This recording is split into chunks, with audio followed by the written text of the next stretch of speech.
नदी किनारे बसे पीतमपुर राज्य में एक भूषण नाम का व्यक्ति रहा करता था, जो कि एक स्वर्णकार था। भूषण बड़ा ही छल और कपट करने वाला सुनार था। वो निर्दयी लोगों का छल कपट से स्वर्ण लिया करता था और कुछ राज कर्मचारियों से मिला हुआ था। जब कोई विपत्ति आती तो वह राज कर्मचारियों की सहायता से बच जाया करता था और कर्मचारी आए दिन उसके घर आते जाते रहते थे और वो जहाँ संपत्ति रखा करता था राज कर्मचारियों को पता था। एक दिन उसके मन में आया कि मित्र ये स्वर्णकर बहुत छल कपट करता है, बड़ा ही अधर्मी है। अगर इसको मार दें और ये सारी संपत्ति हम ही ले लें तो क्या फर्क पड़ेगा। अधर्म तो ये करता ही है, ये तो हम जानते ही हैं। और उन दोनों राज कर्मचारियों ने मिलकर स्वर्णकार की चाकू मारकर हत्या कर दी और वह दोनों राज कर्मचारी रात के अंधेरे में वहां से निकलने लगे। मित्र जल्दी चलो, इससे पहले हमें कोई इस अवस्था में देख ले। अगर हम पकड़े गए तो महाराज हमें फांसी पर चढ़ा देंगे। तभी हरिया नामक व्यक्ति अपने घर से फसल देखने के लिए बाहर निकला और उसने देखा कि दो कर्मचारी स्वर्णकार के घर से पोटली लेते हुए निकल रहे हैं और बोला, रुक जाओ, मुझे लगता है आप दोनों कुछ गलत करके आ रहे हो। तुम सो जाओ, महाराज ने हमें आज रात राज्य की सुरक्षा के लिए पहरा देने के लिए भेजा है। नहीं नहीं, तुम झूठ बोल रहे हो। तुम्हारे चेहरे पर यह डर और तनाव बता रहा है कि तुम कोई पाप कर्म करके आ रहे हो। बताओ जल्दी, तुमने क्या किया है। देखो, तुम जाओ और अपने काम से काम रखो और हमें अपना काम करने दो। बताओ, वरना मैं सभी गांव वालों को बता दूंगा। तभी कर्मचारी हरिया को एकांत में ले गए और कहा, देखो, इसमें जो कुछ भी तुम चाहो वो ले लो और अपना मुंह हमेशा के लिए बंद रखना। हमने स्वर्णकार की हत्या कर दी है और उसका स्वर्ण चोरी कर लिया है।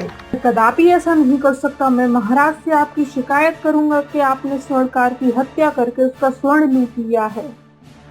कर्मचारियों ने तत्काल हरिया को बंदी बनाया और उसके विरुद्ध महाराज से शिकायत कर दी और कहा, महाराज यह व्यक्ति हरिया सोने की पोटली लेकर जा रहा था और स्वर्णकार की हत्या कर दी।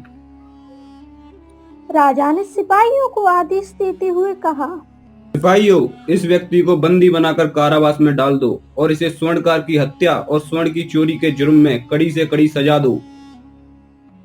इस प्रकार हरिया को बिना किसी दंड के बहुत कष्ट झेलना पड़ा और उसे आजीवन कारावास की सजा हुई।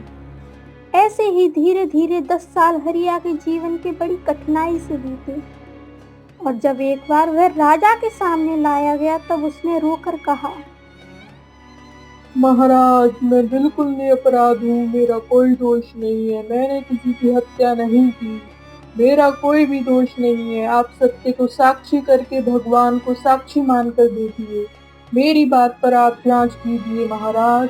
महाराज, हमारी बात पर विश्वास कीजिए। इसी ने स्वर्णकार का स्वर्ण लूटा है और उसकी हत्या कर दी है। महाराज, इसे आप दरबार में झूठ बोलने पर इसकी सजा बढ़ा दीजिए।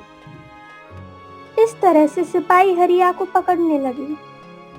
राजा रात भर अपने कक्ष में हरिया की बातों को सोचने लगा। अगली सुबह महाराज ने मंत्री को बुलाया और कहा, मंत्री, हमें हरिया की बातों में सच्चाई दिखाई दे रही है और हमें उसकी जांच करनी चाहिए। हम नहीं चाहते कि हमारी प्रजा का कोई भी व्यक्ति बिना किसी अपराध के दंड सहे। महाराज, जैसा आपको ठीक लगे आप आदेश कीजिए, हमें क्या करना चाहिए। तभी एक सिपाही दरबार में आता है और कहता है, कारावास में एक कैदी की मृत्यु हो गई और हमें उसका अंतिम संस्कार करने के लिए उसका शरीर उसके परिवारजनों को सौंपना है। हाँ, तुम जाओ और उसको ले जाने की व्यवस्था करो और सुनो, उस हरिया को भी अपने साथ ले जाना। जो आज्ञा महाराज। राजा ने अपनी पोशाक बदली और कैदी की पोशाक पहनकर मृत शरीर को ले जाने लगा।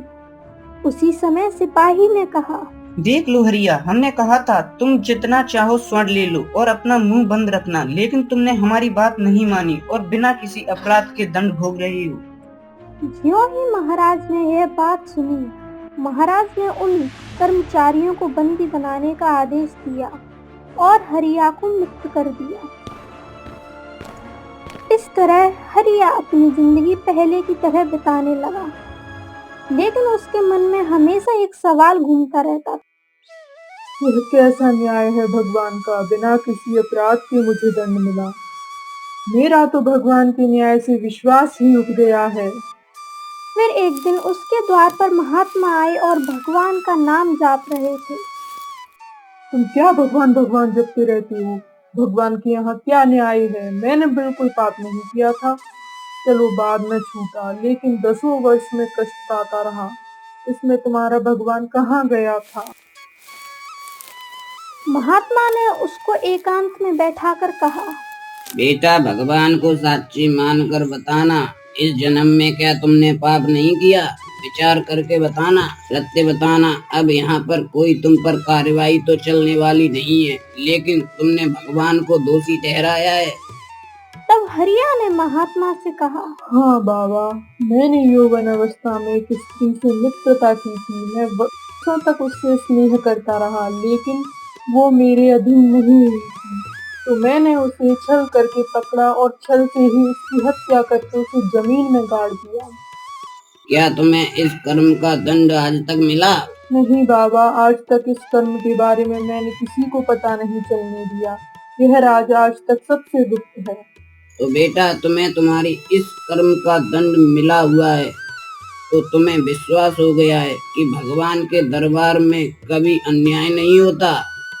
हाँ बाबा, मुझे क्षमा कर दो, मैंने भगवान को अन्यायी कहा। और इस तरह हरिया अपनी जिंदगी सुखपूर्वक बिताने लगा।